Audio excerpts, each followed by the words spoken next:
And you are live. Okay. I'm going to build a Carpenter Bee Trap. And this can be built with easy to find common items. I have a piece of 4x4 timber here. It doesn't really matter what kind of wood it is. This is just pine. And I've cut this to about 6 inches. In the United States, finished lumber is less than its advertised dimensions. This is actually 3.5 inches by 3.5 inches instead of 4x4. So these are the materials you need. You need a piece of lumber. You'll need a jar with a lid. You'll need something to hang it up with. I'm just going to use a piece of copper wire that I had left over. A couple of nails. And I'm going to use Romex staples to nail this up and hang it up. You could use an eye bolt or a cup hook, eye screw or a hook screw. Real easy. Tools that you'll need. You'll need a hammer. You'll need something to measure with, or something else to measure with. This makes it a little easier. The square. You'll need a step bit for drilling sheet metal. And you'll need a auger or a spade bit for drilling wood. Oh, I need one more bit. I need a 3/8 inch. All right. Well, I'll chat with them while you run and get one. So need a drill. Need a drill. He's missing a bit and a pencil. Pencil's good. I'm gonna make this fast. I'll be right back. So hi Kathy, hi Kendra, hi Susan. Oh, you had 3 come inside? Well, Scott's going to build these traps, and it's just, you use these household items like he just went over. And he's going to show you how to do it. I guess this is going to be the first thing we do. I don't know if he's going to combine videos or what. Hi, Giovanna. But Scott was short a drill bit, so he's run to the garage to get that, or downstairs, wherever he's got it. And then he'll come back and do these. And then I'm going to be quiet and just let him hold the show because this is something he wanted to do. And I think he's planning to download this video and then work on it a little bit and then put it back up over on his channel where he's tool using Primate is Scott's actual channel. But he thought it would be better to upload and do a live with you all since several of you had voiced that you would like to see this technique done. So, and I had a really rough morning, but bless him, he got me some ice and it released whatever nerve was pinched in my back.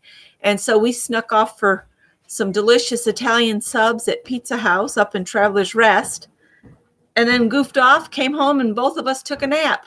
Ta-da! 3/8 inch spiral drill bit. All right, I'm going to be quiet. Y'all listen to Scott. Okay, first thing is find the center of this.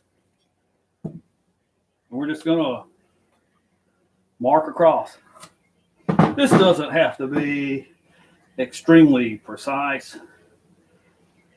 We're not making a piece of Ethan Allen furniture. I'd like to drill straight down in here to within about 1 inch of the end. So I have an auger bit, and I've marked it with a piece of tape so that I don't over drill.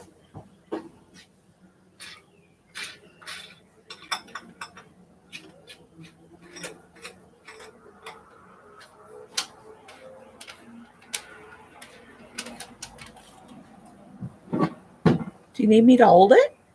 Well, let's see. Oh.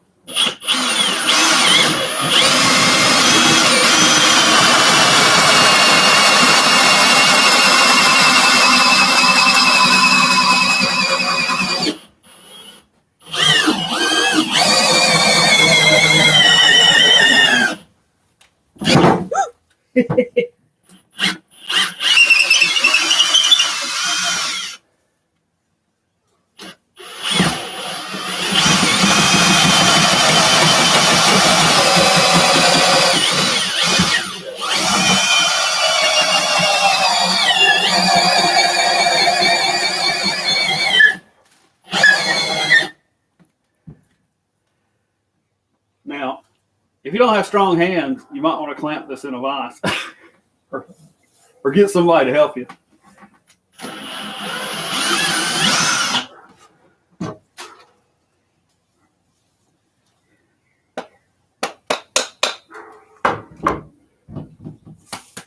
A little crooked.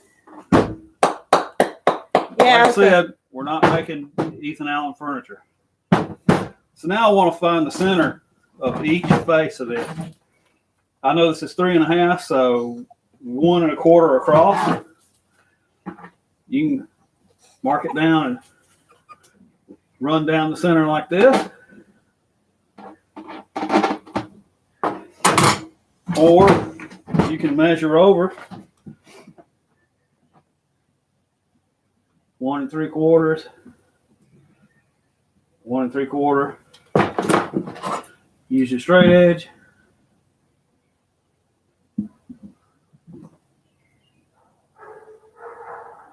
And mark it down.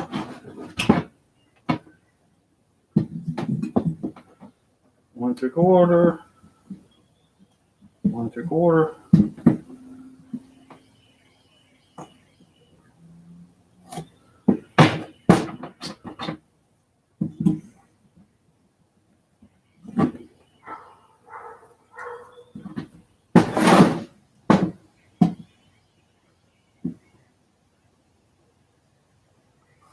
Hi, Susan.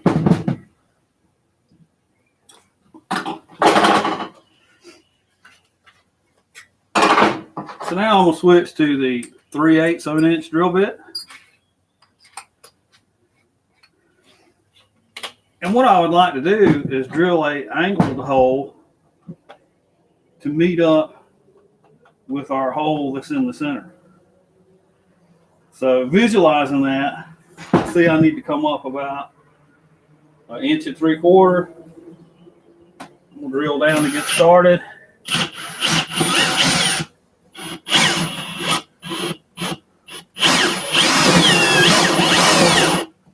All right, I'm through. I hit the other hole.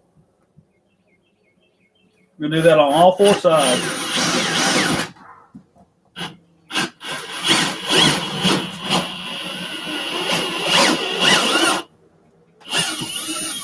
This would be much easier in vise. Yeah, I was just going to say, it looks like it'd be easier in a vise. Yeah. But I'm doing this on the Hillbilly workbench, which is 2 sawhorses and an old door. So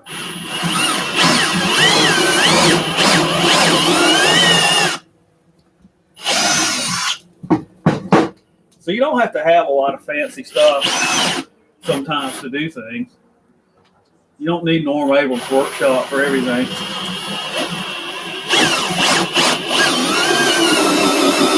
All right. We're through. So let's make sure we're good and clear, get our shavings out.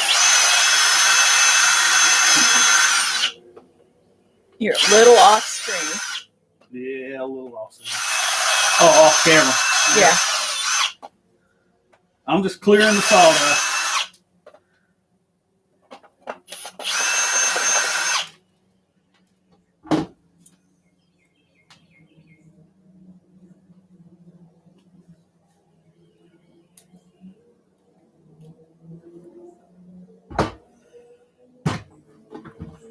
Am I in frame? You're in frame. Okay. So we need to attach a lid. And I'm going to center this over my hole. My hole's a little off center, so I'm going to off center my lid. And I'm just going to use a couple of nails here. Where's my center of my hole? Right there. Can you guys hear the race cars in the background? Yeah, we're out on the porch, and the raceway is like down behind us a ways. Yeah. And it's Saturday night, so they're racing. I'm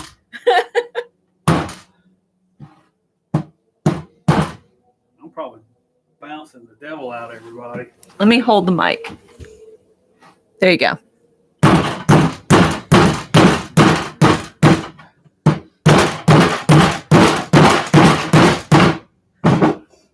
Now I need to get a hole in the lid. Now, if I used a spiral bit like this, what would happen is that the edge of this sheet metal would catch on the flute, and it would just jerk it out of my hand and probably cut the daylights out of me. This is a step bit. You can buy these for less than $10 over at Harbor Freight. It only has one flute on it, and this will gradually step down, and it won't grab and jerk and cut you. This is a wonderful tool for sheet metal.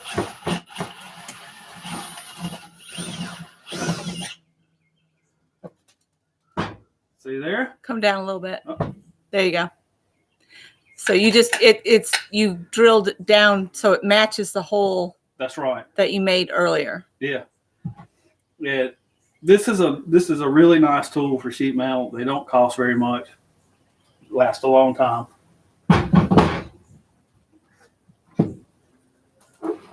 So how does this work? The Carpenter Bee goes up in the hole and it's angled up. Then he goes down into the glass. There's very little light enters through these holes. Because you're angled back up. Huh?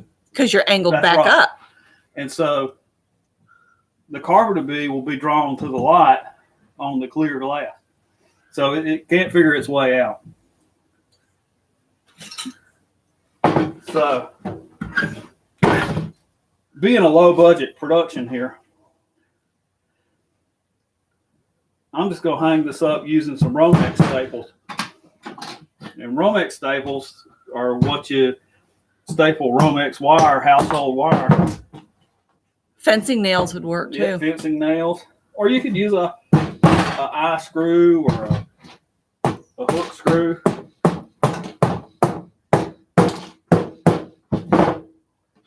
Giovanna did a cryy face about the catching the bees. They're eating my porch. They're eating our house. So Scott's going to put some of these up and catch them so that they'll quit chewing on this little house. So there you have it. So you hang that up near where they're already chewing, and they go in there and get caught. They have a little bee party in there. So that's all we have for the Hillbilly Workbench today. All right. Any questions for Scott while you got him here?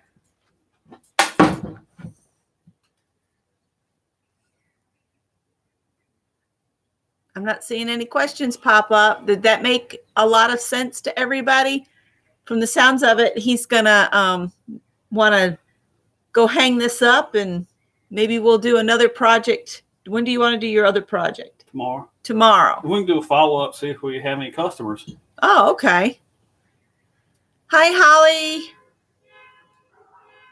Oh, car alarm. Help, police, car alarm.